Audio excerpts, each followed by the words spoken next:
Mon nom n'a aucune importance. Ce qui compte, c'est que je respire encore pour raconter cette histoire, alors que beaucoup de ceux qui en savaient moins que moi reposent déjà sous terre.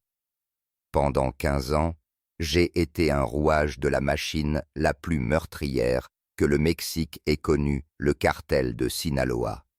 Et durant 8 de ces années, j'ai servi directement sous les ordres d'un fantôme d'un homme que peu ont vu, mais que tous craignent, Ismael El Mayo Zambada. Je ne parle pas aujourd'hui pour chercher la pitié, ni pour me justifier.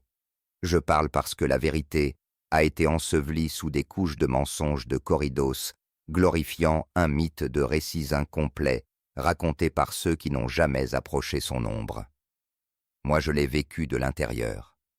J'ai vu comment un seul homme pouvait gouverner des montagnes entières, dicter la vie et la mort de milliers de personnes, sans jamais lever la voix.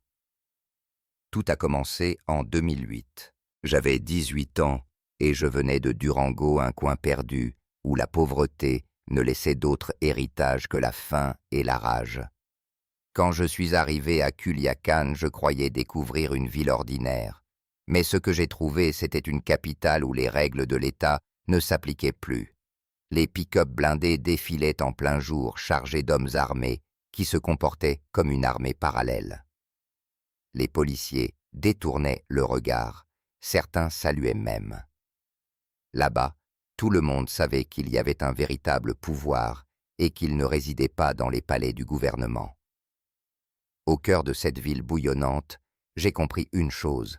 Personne ne contrôlait vraiment Sinaloa, sauf El Mayo. Son nom flottait dans l'air comme une prière interdite. On disait qu'il voyait tout, qu'il connaissait chaque visage, chaque arme, chaque cargaison. Même sans être présent, sa volonté s'imposait à chacun. Ce que j'ignorais encore, c'était jusqu'où cette ombre allait m'engloutir. Je n'étais qu'un gamin perdu à la recherche d'un travail, d'un avenir, d'une manière de ne plus subir la misère. Mais ce que j'ai trouvé, c'était un pacte avec la mort. On ne rejoint pas le cartel par hasard. On y entre parce que la vie vous pousse au bord du gouffre et que quelqu'un vous tend la main en échange de votre âme. Ce soir-là, dans une cantina de la colonia Tierra Blanca, j'ai croisé un homme qui allait changer ma destinée. Je ne savais pas encore que c'était ma première marche vers l'abîme. Mais au fond de moi, j'ai senti que rien ne serait plus jamais pareil. Car en Sinaloa, une fois que vous entendez le nom d'El Mayo chuchoter à votre oreille, il n'y a plus de retour possible. Je suis né dans les montagnes arides de Durango, dans un hameau oublié, où même les routes semblaient hésiter à passer. Ma famille possédait à peine quelques chèvres et une vieille camionnette qui crachait plus de fumée qu'elle n'avançait. Nous vivions de ce que la terre voulait bien nous donner, et le plus souvent, elle ne nous donnait rien. La pauvreté n'était pas un mot abstrait pour nous, c'était une présence constante dans les assiettes vides, dans les vêtements rapiécés, dans les regards résignés de mes parents. Mon frère cadet est mort à cause de cette misère. Une simple fièvre, un besoin urgent de médicaments que nous ne pouvions pas payer. J'ai vu son corps s'éteindre, son souffle s'amenuiser, jusqu'au silence, tandis que ma mère pleurait et que mon père impuissant serrait les poings. Ce jour-là, quelque chose s'est brisé en moi. J'ai compris que dans notre monde, ceux qui n'avaient pas d'argent n'avaient pas droit à la vie. La rage m'a accompagné depuis cet instant, une rage froide qui me murmurait que je devais trouver une revanche, peu importe le prix. L'école n'a jamais été une option. J'y suis allé quelques années, mais à 13 ans, j'avais déjà quitté les bancs pour travailler. J'ai été maçon, mécanicien, improvisé, vendeur de fruits sur les routes poussiéreuses. Aucun de ces métiers ne nourrissait vraiment la famille. Chaque soir, je voyais ma mère compter les pièces de cuivre avec une inquiétude qui me rongeait. J'ai juré de ne plus jamais voir ce regard dans ses yeux, mais je n'avais aucun moyen d'honorer ce serment. Durango, c'était aussi la violence quotidienne. Dans les cantinas, les hommes parlaient plus des cartels que des récoltes. Certains voisins disparaissaient du jour au lendemain, et l'on disait à voix basse qu'ils avaient trouvé du travail à Culiacán. Je me souviens des enterrements improvisés, des cercueils mal fermés des veuves habillées de noir. Enfant, je croyais encore que tout cela ne me concernait pas. Mais en grandissant, j'ai compris que personne n'y échappait. On devenait soit une victime, soit un soldat. Quand j'ai eu 18 ans, je n'avais plus rien à perdre. Mon frère était mort. Mon père s'était épuisé dans les champs et ma mère commençait à sombrer dans la résignation. Alors, j'ai pris la décision qui allait changer ma vie partir. Je n'ai rien dit à personne. Une nuit, j'ai ramassé mes maigres affaires et je suis monté dans un bus pour Culiacán. Dans ma poche, il n'y avait qu'un billet froissé et l'espoir naïf que la ville me donnerait un avenir. Mais ce que j'ai trouvé là-bas, ce n'était pas l'avenir. C'était le présent brutal d'un monde régi par les armes et la peur. J'ai débarqué dans une capitale où les voitures blindées remplaçaient les patrouilles de police, où les corridos criaient les noms des narcos comme des hymnes de gloire. J'étais seul vulnérable, et pourtant je sentais que la rage qui m'habitait allait m'ouvrir une porte. Si je devais résumer mon enfance, je dirais qu'elle a été une longue préparation au rôle que j'allais jouer. La pauvreté m'a donné la faim. La mort de mon frère m'a donné la colère, et l'injustice m'a donné la conviction que seul le pouvoir protège de la tombe. Je ne le savais pas encore, mais toutes ces cicatrices allaient me pousser droit dans les bras du cartel. À Culiacán, je n'étais qu'un garçon perdu errant d'un quartier à l'autre, à la recherche d'un travail honnête. J'ai frappé aux portes des garages, proposé mes bras sur les chantiers mendiés, une chance auprès des commerçants. Mais partout, la réponse était la même, pas de place, pas d'argent. Dans cette ville, les emplois semblaient réservés à ceux qui avaient déjà des connexions. Et moi, je n'avais que ma faim et ma colère. C'est dans une cantina de la Colonia Tierra Blanca que le destin est venu frapper. J'étais assis à une table, un verre de bière tiède entre les mains quand un homme s'est approché. On l'appelait El Checo. Sa silhouette était fine, ses mains marquées de cicatrices, et son regard glacé m'a traversé comme une lame. Il n'avait pas besoin de lever la voix pour imposer le silence. Tout dans sa présence respirait le danger. Il m'a observé quelques secondes, puis a demandé d'un ton neutre. « Tu sais conduire, Mauro ?» J'ai menti sans hésiter, bien sûr. En réalité, je n'avais jamais manié que la vieille camionnette déglinguée de mon père. Mais la détresse me forçait à répondre oui. Checo a pris une gorgée de bière, puis a enchaîné. « Et tu as l'estomac solide pour ce qui peut arriver. » Je n'ai pas compris tout de suite ce qu'il voulait dire. Mais j'ai hoché la tête, parce que dans ma situation, dire non équivalait à mourir lentement de faim. Son silence a duré une éternité. Il m'a dévisagé comme pour sonder mon âme, puis a tranché demain, 6 heures du matin, au parking de l'Oxxo Quartier La Zapata. Tu porteras une chemise blanche. Pas de retard. Si tu n'es pas là à l'heure, oublie que tu m'as rencontré. Cette nuit-là, je n'ai pas fermé l'œil. Je savais que ma vie allait basculer, mais je n'avais aucune idée de l'ampleur du gouffre qui m'attendait. Je pensais naïvement à un travail de chauffeur peut-être illégal mais supportable. Je n'imaginais pas que j'étais en train de mettre le pied dans un monde où chaque minute se paierait de sang. À l'aube, je suis arrivé en avance. Le cœur battant, la chemise blanche trempée de sueur, j'attendais. À 6 heures pile, un pick-up noir aux vitres teintées s'est garé devant moi. La portière s'est ouverte, Checo. Sans un mot, il m'a fait signe de monter. Nous avons roulé 2 heures en silence vers les montagnes. Plus nous montions, plus je sentais mon estomac se nouer. Enfin, nous avons atteint un ranch isolé. À première vue, c'était un paysage familier, maison en adobé, troupeau terre poussiéreuse. Mais les détails trahissaient une autre réalité. Antennes radio dressées vers le ciel. Hommes armés de fusils d'assaut au coin des rues, une piste d'atterrissage improvisée au milieu du terrain. Checo a coupé le moteur et m'a lancé. Ici tu vas apprendre ce que signifie vraiment appartenir à quelque chose de grand. Mais souviens-toi, on n'entre ici que pour 2 sorties possibles. La boîte ou la fuite. Je n'ai pas répondu. Mes jambes tremblaient, mais au fond, une voix me répétait « Tu n'as plus de retour. Si tu refuses, tu seras perdu. Si tu acceptes, tu appartiendras à ce monde. » C'est là, sur ce ranch perdu dans les montagnes de Sinaloa, que j'ai fait mon premier pas dans l'ombre. Le pas qui allait me lier pour toujours à un nom que l'on ne prononçait qu'à voix basse, El Mayo. Dès mon arrivée au ranch, j'ai compris que je venais de franchir une frontière invisible. Devant moi, une vingtaine de jeunes, la plupart de mon âge, attendaient déjà. Leurs visages racontaient la même histoire que le mien: pauvreté, faim, colère.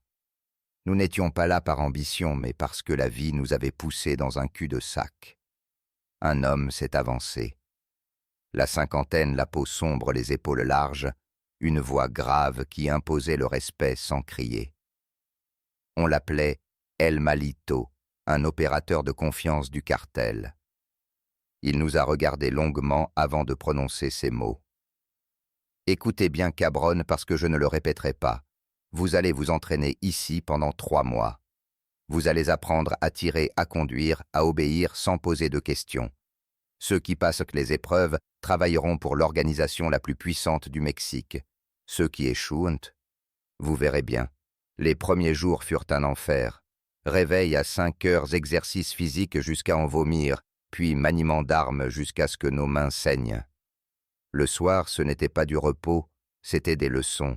On nous racontait l'histoire des traîtres pendus au pont, des déserteurs démembrés et abandonnés en place publique. On nous répétait que notre vie ne nous appartenait plus, qu'elle appartenait désormais à l'organisation. La règle suprême était claire, il n'y a qu'un seul chef. On ne le verrait peut-être jamais, mais il connaissait chacun de nous. C'était lui qui décidait qui vivait et qui mourait. Son nom, El Mayo. Et rien que ce nom suffisait à nous glacer le sang.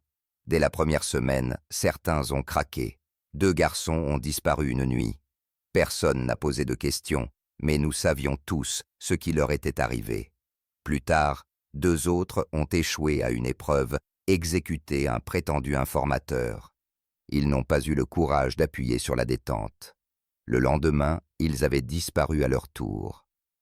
Un 5e est mort lors d'un exercice, une balle perdue dans le cou. C'était la loi du plus fort appliquée sans pitié. Moi, je serrais les dents. Chaque nuit, en entendant mes camarades sangloter en silence, je pensais à mon frère mort, à ma famille laissée derrière. Je me répétais que je n'avais pas d'autre choix. Si je survivais, je pourrais enfin devenir quelqu'un. Si j'échouais, je rejoindrais les fantômes. Au bout de 2 mois, j'étais méconnaissable. Mon corps s'était endurci. Mes mains ne tremblaient plus sur la gâchette. J'avais appris à me taire, à obéir, à tuer, sans poser de questions. Mais surtout, j'avais compris la leçon essentielle, la loyauté absolue. Celui qui doutait était déjà mort. La fin de notre formation arriva plus tôt que prévu. Malito nous réunit un soir et déclara « Demain, vous partez pour votre première mission. Ce n'est plus de l'entraînement, c'est la réalité. Et souvenez-vous, tout ce que vous voyez, tout ce que vous touchez, tout ce que vous êtes, appartient au Mayo. » Ces mots résonnent encore dans ma mémoire. Ce soir-là, je n'ai pas dormi. J'ai fixé le plafond de la cabane, conscient que le lendemain, je ne serais plus jamais le même. J'allais franchir la dernière étape, celle qui transforme un garçon en sicario. Le lendemain de notre graduation, on nous a alignés devant 8 camionnettes. Chacun avait une arme dans les mains, un AK-47 qui pesait plus lourd que mes propres rêves. Notre mission escortait un chargement à travers les montagnes jusqu'à Tijuana. Pour moi, ce n'était qu'un mot, un nom de ville lointaine. Mais dans les yeux des vétérans, je lisais une vérité simple, ce voyage déciderait si nous étions faits pour ce monde, ou destinés à disparaître. Je me trouvais dans la 3e camionnette du convoi. Le moteur rugissait et mes mains tremblaient sur l'arme. Checo, assis à côté de moi, me lança un sourire froid. « Regarde bien, Moreau. Aujourd'hui, tu vas comprendre pour qui tu travailles vraiment. » Le trajet dura des heures. Chaque poste de contrôle que nous croisions n'était pas une menace, mais un spectacle. Les commandants de police saluaient notre convoi comme des invités d'honneur. Certains nous donnaient même une escorte, d'autres glissaient des enveloppes. J'ai compris alors que la corruption n'était pas l'exception, mais la règle. Tchéco me souffla à l'oreille. « Tu vois ça? Ce n'est pas un simple trafic de drogue, c'est un empire. Et El Mayo en est l'empereur invisible. Nous avons atteint Tijuana sans tirer une seule balle.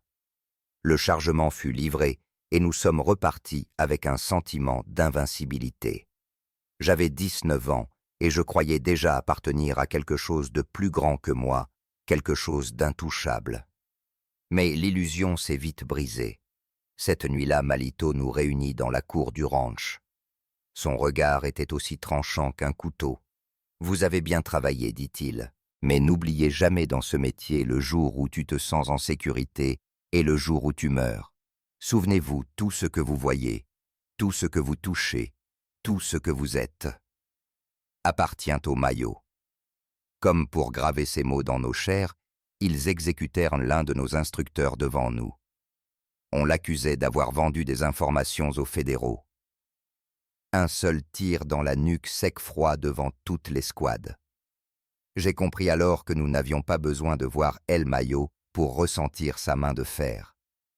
Son ombre suffisait à contrôler nos vies. Ma véritable première mission d'exécution arriva peu après. On nous envoya dans un quartier modeste de Culiacán, chez un commandant de police nommé Rodriguez. Officiellement, ce n'était qu'un fonctionnaire. En réalité, il avait osé arrêter certains de nos guetteurs sans demander permission, ni payer sa part. Le Fantasma, notre chef direct, nous expliqua calmement « Le Mayo ne pardonne jamais l'irrespect. Peu importe que tu sois voleur ou général, si tu ne comprends pas les règles, on te les enseigne avec du plomb. » À l'aube, nous avons pénétré dans sa maison. Dans le jardin, des jouets d'enfants traînaient encore. Une pointe me serra l'estomac, mais je n'ai rien dit. Le Fantasma entra dans la chambre principale. J'ai entendu des cris, des pleurs, puis 3 coups secs. Quand nous sommes sortis, le silence pesait plus lourd que les balles. Sur le mur, un message peint à la bombe noire. À qui manda la Chapiza? Ce fut mon baptême de sang. En marchant vers la camionnette, j'ai senti mes jambes trembler. Pourtant, au fond de moi, une étrange lucidité s'imposait. J'avais franchi le point de non-retour. J'étais devenu un instrument de cet empire. Les mois suivants, les missions se sont multipliées. Embuscades, enlèvements, exécutions. Chaque opération était millimétrée, chaque balle avait un sens. Ce n'était jamais du hasard. Le Fantasma nous répétait « Le vrai pouvoir, ce n'est pas tuer n'importe qui. C'est tuer la bonne personne au bon moment avec le bon message. » C'est ainsi que j'ai appris la logique glaciale du cartel, une école de violence calculée, où chaque vie n'était qu'une pièce sur l'échiquier d'El Mayo. En quelques mois, ma vie avait basculé. D'un garçon affamé, j'étais devenu un sicario, dont le nom circulait dans les couloirs poussiéreux de Culiacán. J'avais appris à obéir sans discuter, à tirer sans hésiter, et à survivre là où d'autres tombaient. C'est ainsi que je suis passé du rang de simple soldat à celui d'homme de confiance du Fantasma, un vétéran craint et respecté, qui opérait directement sous l'ombre d'El Mayo. Avec lui, j'ai découvert que la violence n'était qu'une partie du tableau. Le vrai pouvoir résidait dans l'organisation millimétrée de l'Empire. Le Fantasma coordonnait les convois, négociait les pots de vin, planifiait les règlements de compte comme un général sur son champ de bataille. À ses côtés, je suis devenu plus qu'un exécutant. J'étais un bras droit, un homme dont la parole pouvait décider de la vie d'un autre. L'argent commença à couler. Chaque mission réussie était récompensée par des liasses que je n'aurais jamais imaginées dans ma jeunesse. J'ai troqué mes vêtements usés pour des chemises de soie, mes bottes poussiéreuses pour du cuir verni. J'avais une voiture, des femmes, de l'alcool à volonté. Mais chaque luxe était teinté de sang. Chaque toast porté dans une fête rappelait qu'un cadavre refroidissait quelque part pour que nous puissions célébrer. C'est à cette époque que la guerre avec les Beltrán Leiva éclata. Les anciens alliés étaient devenus des ennemis mortels. El Mayo voulait les éradiquer.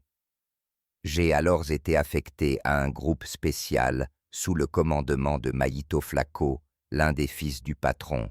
Il n'avait pas 30 ans, parlait anglais comme un Américain et gérait les affaires comme un PDG. Mais derrière son sourire poli se cachait une cruauté glaciale. Pendant 2 semaines, nous avons traqué les opérateurs des Beltrán à Nayarit. Nous les capturions, les torturions pour obtenir des informations, puis laisser leur corps mutilés à la vue de tous avec un message. Ce n'était pas seulement la mort, c'était une leçon envoyée au monde entier. Un soir, j'ai surpris une conversation entre Mayito Flacco et l'un de ses lieutenants. Ils parlaient stratégie. « Mon père joue plusieurs parties d'échecs en même temps, disait-il. Pendant que nous combattons ici, il négocie déjà ailleurs. Il prépare de nouvelles alliances, il prévoit les problèmes à venir. » J'ai alors compris que nous n'étions pas de simples criminels. Nous étions les pions d'un stratège qui voyait plus loin que quiconque. Cette campagne sanglante contre les Beltrán m'a élevé dans la hiérarchie. Le fantasma me félicita et me transmit un message venu d'en haut, il fallait me garder proche. C'était une récompense, mais aussi un avertissement. Dans ce monde, la loyauté était tout. Celui qui trahissait même par accident n'avait pas d'avenir. Pourtant, plus je gravissais les échelons, plus je voyais la face sombre du pouvoir. Derrière les liasses de billets et les fêtes grandioses, il y avait une ombre constante, la peur. Chaque sourire dans nos banquets cachait la méfiance. Chaque accolade pouvait être la dernière, car sous l'empire du maillot, personne n'était intouchable. J'étais désormais un acteur central, un homme riche et armé. Mais je sentais aussi le poids d'une vérité implacable.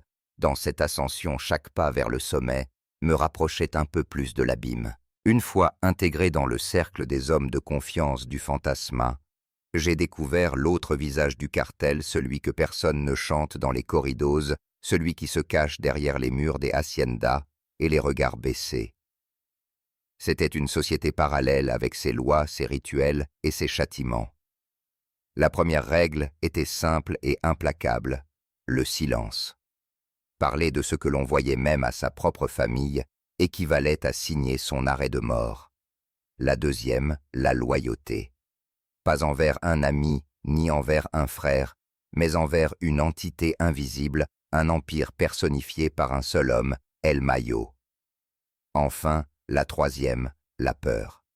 Elle devait être vécue, transmise, entretenue. Sans elle, l'ordre s'écroulait. Chaque semaine, nous étions conviés à des réunions dans des ranchs sécurisés. On y parlait affaires, mais aussi discipline. Quand un soldat manquait à l'appel, personne ne posait de questions. On savait qu'il avait franchi une ligne invisible. Et pour ceux qui osaient trahir la punition était toujours publique, un corps pendu à un pont, un cadavre démembré au bord d'une route, un message peint en lettres noires sur les murs. Ces spectacles macabres n'étaient pas seulement des avertissements pour les ennemis, mais aussi pour nous les fidèles. Pourtant, derrière cette brutalité, il y avait un autre monde. Les soirées fastueuses où le champagne coulait à flots, où les tables croulaient sous les billets de banque, où les narco-corridos jouaient jusqu'à l'aube. Des villas luxueuses remplies de musique et de femmes, des piscines illuminées au milieu de la nuit. Mais même dans ces instants d'excès, la peur ne disparaissait jamais. Les rires étaient trop forcés, les accolades trop rapides. On savait tous qu'au moindre faux pas, la fête pouvait se transformer en exécution. Le fantasma lui incarnait parfaitement cette dualité. Devant nous, il riait, buvait, embrassait ses compadres. Mais dès que la musique baissait, son visage redevenait de pierre.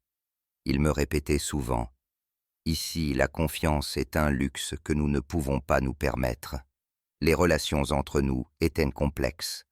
La camaraderie existait, bien sûr, mais elle n'effaçait jamais la suspicion. Un frère d'armes pouvait devenir un ennemi en une nuit, non pas parce qu'il l'avait choisi, mais parce qu'une rumeur avait suffi. Dans cette atmosphère même, l'amitié la plus sincère se teintait d'ombre. J'ai appris à me méfier des sourires, à peser chaque mot, à cacher mes pensées les plus intimes. L'organisation n'était pas seulement un cartel, c'était une cage dorée. Une cage où l'on pouvait jouir d'un luxe inimaginable, mais où chaque respiration dépendait de l'humeur d'un homme que nous ne voyions presque jamais. Avec le temps, j'ai compris que cette structure n'était pas née du hasard. Elle avait été conçue avec une précision militaire. Les halcones surveillaient chaque rue. Les sicarios faisaient régner l'ordre. Les comptables blanchissaient des millions, les avocats sortaient les prisonnières des cellules, et les politiciens modifiaient les lois selon nos intérêts. Tout cela formait une toile d'araignée dont El Mayo était le centre invisible. Ce que je vivais n'était pas la liberté que j'avais espérée en quittant Durango. C'était une servitude volontaire enrobée de luxe et de pouvoir. Et pourtant, à l'époque, je ne voyais pas la prison. Je croyais appartenir à une élite. Mais en vérité, j'étais déjà prisonnier d'un empire où l'on ne pouvait ni parler, ni fuir, ni même rêver librement. C'est en 2012 que j'ai compris que nous n'étions pas seulement des criminels, mais les rouages d'un système beaucoup plus vaste. Jusque-là, je croyais que notre pouvoir provenait des armes de l'argent, de la terreur que nous inspirions. Mais j'allais découvrir que la véritable force d'El Mayo se trouvait ailleurs dans ses alliances invisibles, dans les fils qu'il tirait derrière le rideau. Ce fut lors d'une réunion organisée dans les montagnes de Badirahuato, le berceau sacré du patron. Le décor était presque pastoral, maisons en adobe choral, chevaux élégants, une petite chapelle où les villageois venaient de prier. Mais derrière cette façade traditionnelle se cachait une forteresse moderne. Antenne de communication dissimulée dans les arbres tireurs, embusqués sur les collines arsenaux, capables d'équiper un bataillon. Tout était sous contrôle. Nous étions arrivés 3 jours avant pour sécuriser les lieux. J'étais nerveux. C'était la première fois que j'allais approcher de près la cupula du cartel. Le fantasma m'avait prévenu. « Écoute bien, cabron. Ici, chaque mot peut coûter ta vie. Le Mayo n'oublie rien. » Le matin de la réunion, les véhicules commencèrent à défiler. J'ai reconnu des figures de Culiacán, Maïto, Flaco, El Rey Zambada, d'autres opérateurs de poids. Mais ce qui me frappa le plus, ce furent les invités que je ne connaissais pas. Des hommes en costume élégant qui n'avaient rien de sicario. Des avocats renommés, des hommes d'affaires, des politiciens locaux. Certains avaient des visages familiers vus dans les journaux ou à la télévision. Puis à midi, il apparut enfin. Ismael El Mayo Zambada, un homme d'une 60aine d'années vêtu simplement chemise blanche, jeans, bottes en cuir, un sombrero de ranchero. À première vue, il aurait pu passer pour un paysan ordinaire. Mais quand il entra, le silence se fit instantanément. Chacun baissa les yeux.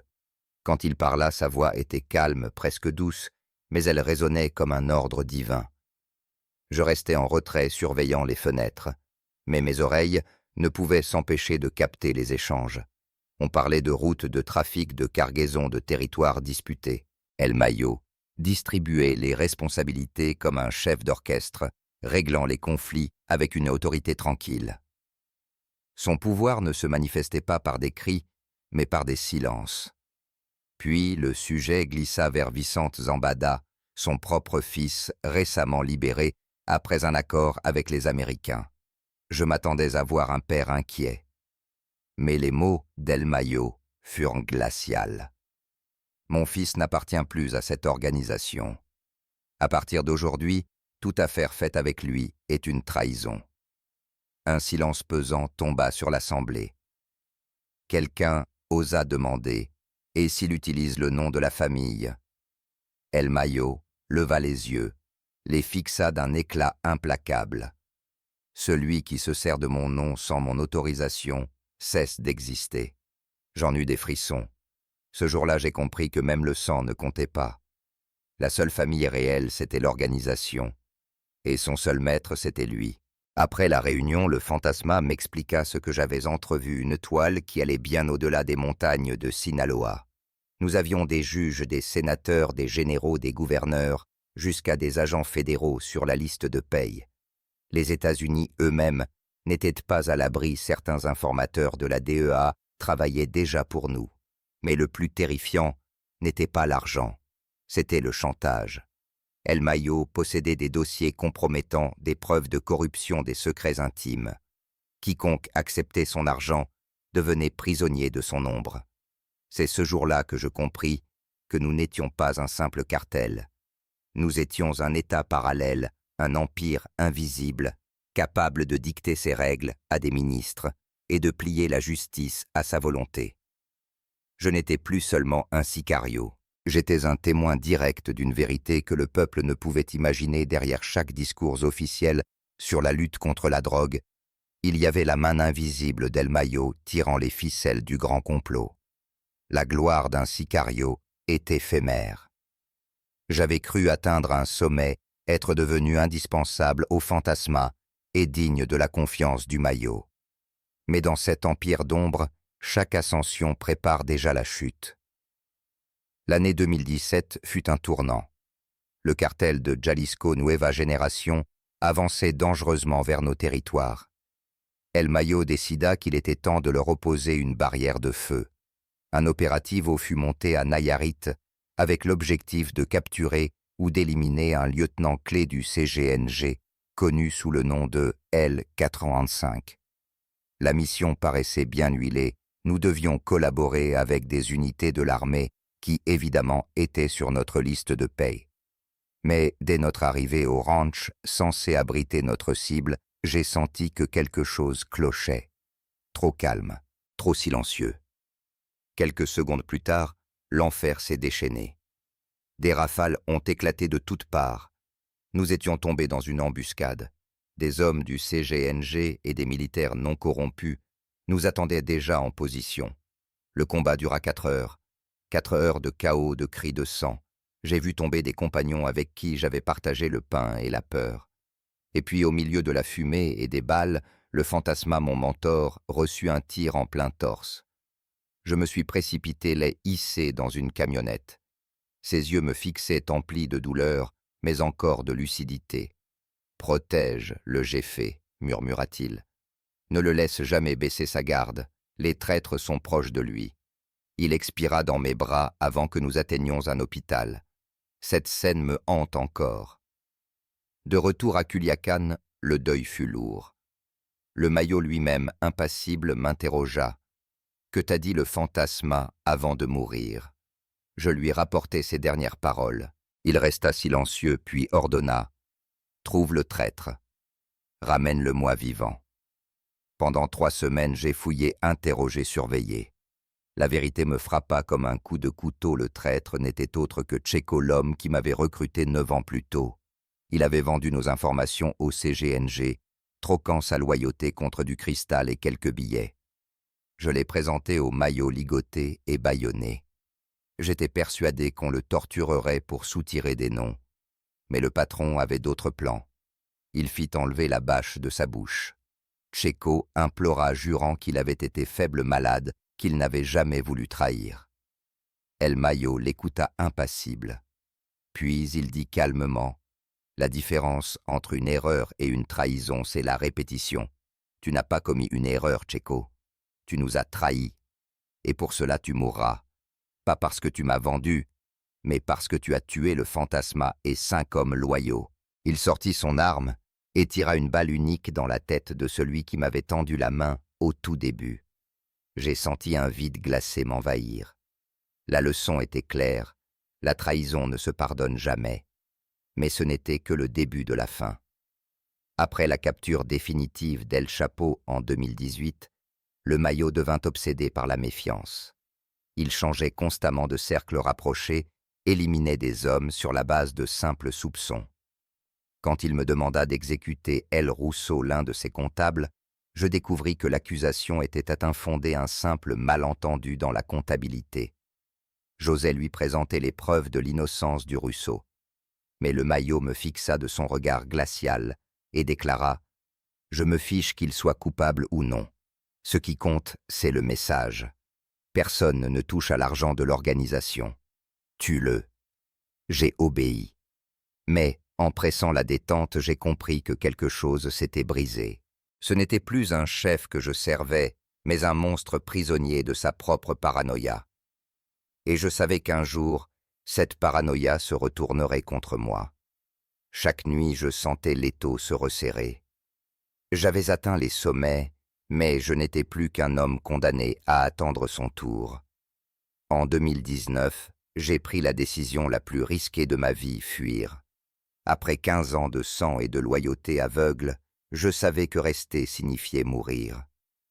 Pas à cause d'un ennemi, mais parce qu'un jour, la paranoïa du maillot se tournerait contre moi comme elle l'avait fait pour tant d'autres. Mon plan prit des mois à se construire. J'ai accumulé de l'argent dans des comptes dissimulés, fabriqué de faux papiers, organisé ma propre disparition. Une nuit, lors d'un affrontement mis en scène avec des militaires, mon nom fut ajouté à la liste des morts.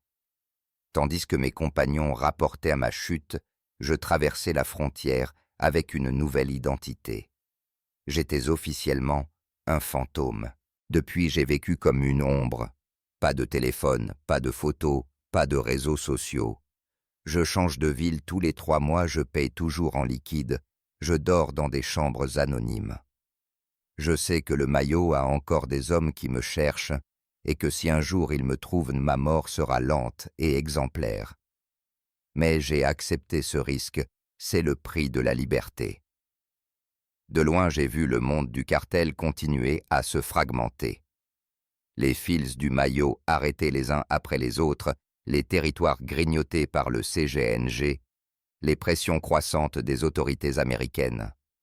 Pourtant, son nom résonne toujours. Car El Mayo n'est pas seulement un homme, c'est un système. Une manière de concevoir le pouvoir par la peur, la discipline et le sacrifice. J'ai vu de mes propres yeux ce que cela signifie. J'ai vu un père renier son fils. J'ai vu des frères d'armes s'entretuer pour une rumeur. J'ai vu des politiciens trahir leur serment pour une valise de billets. J'ai vu un empire prospérer sur les cadavres et la corruption. Et j'ai vu son fondateur devenir prisonnier de sa propre création. Je me souviens d'une nuit en particulier en 2016, après la mort accidentelle de son petit-fils. Le maillot s'était enfermé dans une chapelle devant une image de la Vierge de Guadalupe. Il avait les yeux humides. « Tu sais combien de gens sont morts à cause de mes décisions ?» m'avait-il demandé. « Combien d'orphelins, combien de veuves ?» C'était la seule fois où je l'ai vu humain. Mais dès le lendemain, il avait retrouvé son masque impassible. Parce qu'il n'avait pas le choix. Parce que dans son monde, montrer une faiblesse, c'était condamner tout l'Empire à s'écrouler. Aujourd'hui, je comprends enfin. Les monstres ne naissent pas, ils se fabriquent. Le maillot n'est pas né criminel. C'est la pauvreté, la violence, la logique impitoyable du pouvoir qui l'ont transformé en ce qu'il est. Mais une fois devenu monstre, il n'y a plus de retour possible. Et ces monstres, même lorsqu'on les chasse, laissent derrière eux un héritage qui continue de dévorer un pays tout entier. Je n'ai pas raconté cette histoire pour demander pardon. Mes mains sont tachées de sang et rien ne pourra les laver. Mais je veux que quelqu'un sache la vérité. Pas celle des corridos, pas celle des gros titres, mais celle d'un homme qui a vécu trop près du pouvoir absolu. Ismaël Zambada restera peut-être intouchable jusqu'à sa mort. Peut-être qu'il mourra paisiblement dans son lit comme un vieillard quelconque.